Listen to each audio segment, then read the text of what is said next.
اسوہ رسول اکرم صلی اللہ علیہ وسلم میں سے بیان ہے حضور نبی کریم صلی اللہ علیہ وسلم کی نماز۔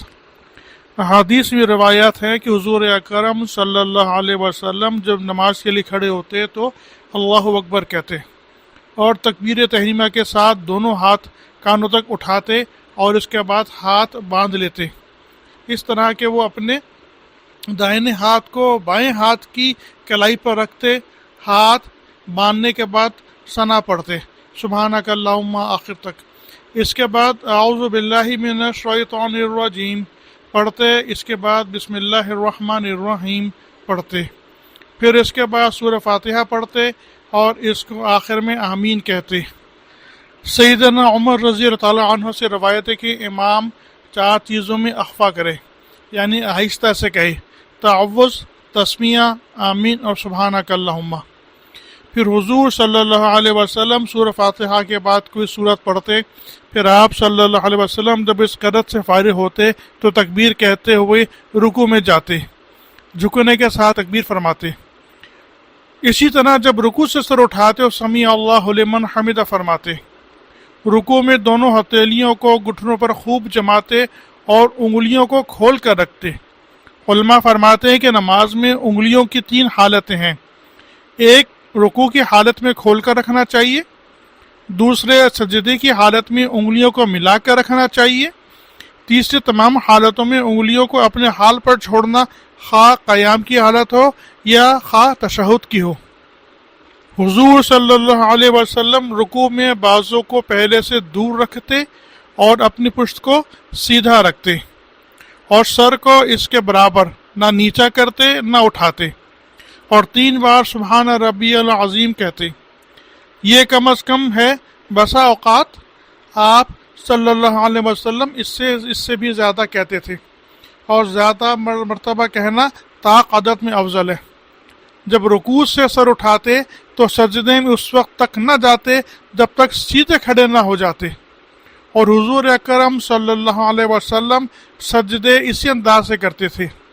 آپ صلی اللہ علیہ وسلم جب سجدے میں جاتے تو ہاتھوں سے پہلے گھٹنوں کو زمین پر رکھتے، اس کے بعد ہاتھوں کو رکھتے، پھر پہلے بینی ناک زمین پر رکھتے، پھر پیشانی مبارک رکھتے۔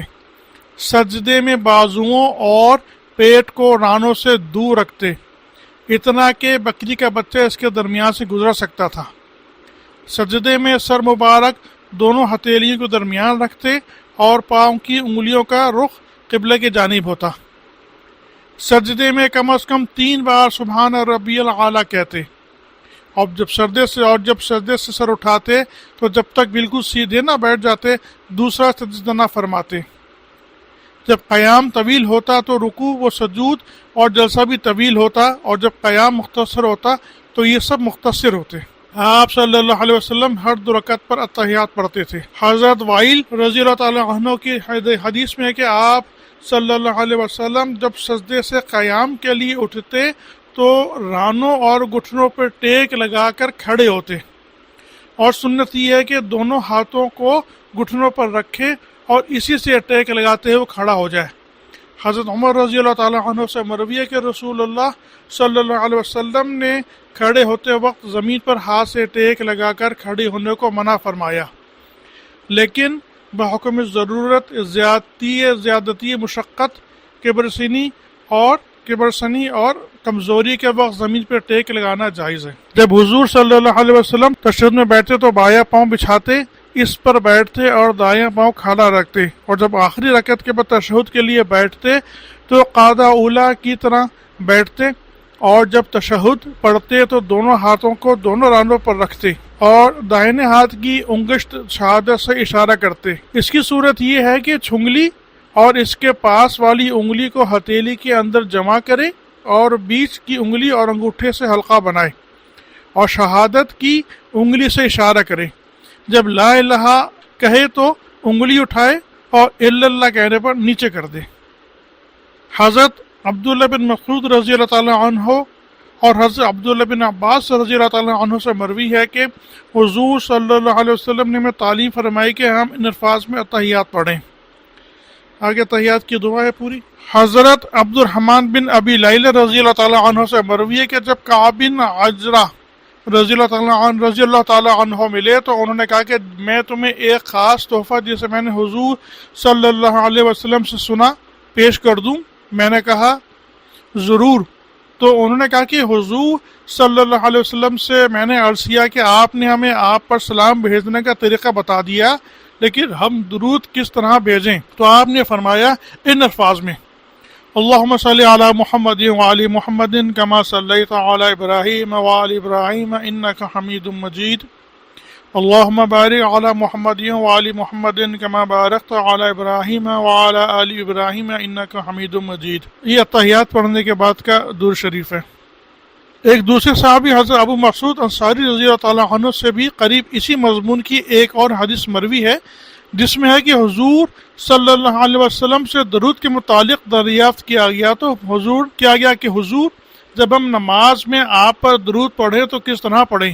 آپ صلی اللہ علیہ وسلم نے مذکورہ درود شریف کی تلقین فرمائی، یعنی جو درود شریف اوپر گزر گیا ہے اس کی تلقین فرمائی۔ طبرانی، ابن ماجہ اور دار قطنی حضرت سہیل بن سعد رضی اللہ تعالیٰ عنہ سے روایت کرتے ہیں کہ حضور اکرم صلی اللہ علیہ وسلم نے فرمایا کہ اس شخص کی نماز ہی نہیں جو اپنے نبی پر درود نہ بھیجے۔ درود کے بعد سلام سے پہلے دعا۔ مستدرک حاکم میں ہے کہ حضرت عبداللہ بن مسعود رضی اللہ تعالیٰ عنہ کا ارشاد ہے کہ نمازی تشہد کے بعد درود شریف پڑھے اور اس کے بعد دعا کرے۔ صحیح بخاری اور صحیح مسلم وغیرہ کی ایک روایت میں ہے کہ حضور حضرت عبداللہ بن مسعود رضی اللہ تعالیٰ عنہ نے تشہد کی تلقین والی حدیث کے آخر میں رسول اللہ صلی اللہ علیہ وسلم کا یہ ارشاد بھی مروی ہے، یعنی یہ نمازی جب تشہد پڑھ چکے تو جو دعا اس سے اچھی معلوم ہو اس کا انتخاب کر لے اور اللہ تعالیٰ سے وہی دعا مانگے۔ درود شریف کے بعد نماز میں حضرت صلی اللہ علیہ وسلم سے تعلیماً بھی ثابت ہے اور عملاً بھی۔ درود شریف کے بعد نماز میں دعا حضرت صلی اللہ علیہ وسلم سے تعلیماً بھی ثابت ہے اور عملاً بھی۔ حضرت ابو ہریرہ رضی اللہ عنہ سے روایت ہے کہ رسول اللہ صلی اللہ علیہ وسلم نے ارشاد فرمایا جب تم میں سے کوئی آخری تشہد پڑھ کر فارغ ہو جائے تو اسے چاہیے کہ 4 چیزوں سے اللہ کی پناہ مانگے۔ حضور نبی کریم صلی اللہ علیہ وسلم درود شریف کے بعد یہ دعا پڑھتے تھے: اللہم انی اعوذ بک من عذاب القبر واعوذ بک من فتنۃ المسیح الدجال واعوذ بک من فتنۃ المحیا والممات، اللہم انی اعوذ بک من المعاصم والمغرم۔ ترجمہ کہ اے اللہ میں آپ سے قبر کے عذاب کی پناہ چاہتا ہوں اور مسیح دجال کے فتنے سے پناہ چاہتا ہوں اور موت و حیات کے فتنے سے پناہ چاہتا ہوں اور گناہ سے اور بلا وجہ تاوان بھگتنے سے پناہ چاہتا ہوں۔ حضرت ابن عباس رضی اللہ تعالیٰ عنہ فرماتے ہیں کہ رسول اللہ صلی اللہ علیہ وسلم اس دعا کی تعلیم اس طرح ہم کو دیتے تھے کہ جس طرح قرآن کی سورت کی تعلیم دیتے تھے۔ نبی کریم صلی اللہ علیہ وسلم کے بعد تشہد کے بعد نماز کے آخر میں داہنے اور بائیں سلام پھیرتے اور اپنی چشم مبارک نماز میں کھلی رکھتے تھے، بند نہ رکھتے تھے۔ سجدہ سہو۔ نماز میں جتنی چیزیں واجب ہیں ان میں سے ایک واجب یا کئی واجب اگر بھولے سے رہ جائیں تو سجدہ سہو واجب ہے، اس کے کر لینے سے نماز درست ہو جاتی ہے۔ اگر سجدہ سہو نہیں کیا تو پھر نماز پھر سے پڑھیں۔ اگر بھولے سے نماز سے کوئی فرض چھوٹ جائے تو سجدہ سہو کرنے سے نماز درست نہیں ہوگی، پھر سے پڑھیں۔ سجدہ سہو کرنے کا طریقہ یہ ہے کہ آخری رکعت میں فقط اتحیات پڑھ کر داہنی طرف ایک سلام پھیرے۔ سجدہ سہو کرنے کا طریقہ یہ کہ آخری رکعت میں فقط اتحیات پڑھ کر داہنی طرف ایک سلام پھیرے، پھیر کے 2 سجدے کرے، پھر بیٹھ کر اتحیات اور درود شریف اور دعا پڑھ کے دونوں طرف سلام پھیرے اور نماز ختم کرے۔ اگر بھولے سے سلام پھیرنے سے پہلے سجدہ سہو کر لیا تب بھی ادا ہو گیا اور نماز صحیح ہو گئی۔ نماز کے بعد کے معمولات۔ حضور اکرم صلی اللہ علیہ وسلم کا یہ معمول ہے کہ جب نماز پھیرتے تو 3 بار استغفر اللہ استغفر اللہ استغفر اللہ اور پھر اللہم انت السلام و منک السلام و تبارکت یا ذا الجلال والاکرام، یعنی اے اللہ تو سلام ہے اور تجھ سے ہی سلامتی ہے، اے بزرگی اور عزت والے تو برکت والا ہے پڑھتے۔ صرف اتنا ہی کہنے کی حد تک قبلہ رخ رہتے، پھر مقتدیوں کی طرف تیزی سے منتقل ہو جاتے اور دائیں بائیں